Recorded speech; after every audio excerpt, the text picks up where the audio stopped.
आपने मुझे शुरुआत में नमस्ते कहा। नमस्ते, नमस्ते के क्या मानी है भाई साहब, आप बोल सकते हैं? नहीं पता क्या मानी है? माइक्रोफोन ऑन कीजिए जरा भाई साहब का।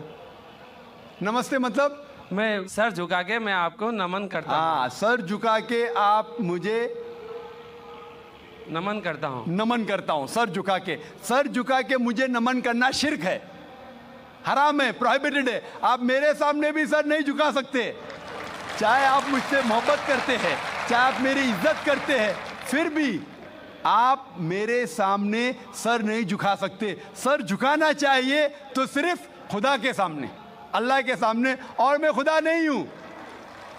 आप जानते हैं, आप मेरी इज्जत कर सकते हैं, मेरी बात जो मैं कहता हूं उसके ऊपर अमल कर सकते हैं, लेकिन आप मेरे सामने सर नहीं झुका सकते। इसीलिए मैं जवाब में आपको कहूंगा अस्सलाम वालेकुम, आप पे सलामती हो, आप पे सलामती हो। आप समझे ना? मैं आपके सामने झुक नहीं सकता हूं। ये सिर झुकेगा तो सिर्फ अल्लाह के सामने, सिर्फ खुदा के सामने।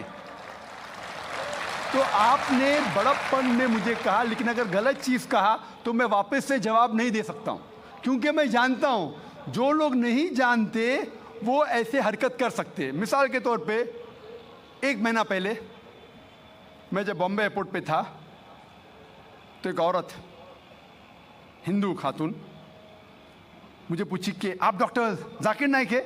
आयु डॉक्टर जाकिर नाइक? मैंने कहा जी हाँ। ओ, मैं आपका रोज प्रोग्राम देखती हूँ, मैं दुबई से 25 साल के बाद बम्बई में आ रही हूँ, 25 साल के बाद हिंदुस्तान में आ रही हूँ। उसके सिर पे टीका था, हिंदू औरत थी, बोलती मैं आपके प्रोग्राम देखती हूँ और बहुत अल्हम्दुलिल्लाह तारीफ़ करने लगी। सारी तारीफ़ अल्लाह की है, मैं कुछ भी नहीं हूँ। और फिर कहने लगी कि मैं तुम्हारे पैर छूना चाहती हूँ। मैंने कहा कि ये गलत है, शिर्क है। तो बोले क्यों? वही जवाब मैंने दिया, आप जो भी कहो मैं आपकी बात मानूंगी।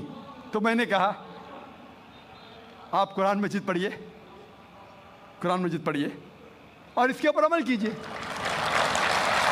और मैंने तकरीर दी है similarities between Islam and Hinduism, Islam और हिंदुइज्म में यकसानियत, और साबित किया है कि हिंदुइज्म में भी लिखा है कि आप सिर्फ एक ईश्वर की इबादत करना चाहिए, जितने ऋषि आने वाले उनमें मानना चाहिए, और मोहम्मद सल्लल्लाहु अलैहि वसल्लम में भी। तो आपको अगर कुरान और वेदा पे अमल करना चाहिए जो यकसा है, आपको एक खुदा में मानना पड़ेगा और आखिरी पैगंबर मोहम्मद सल्लल्लाहु अलैहि वसल्लम पर।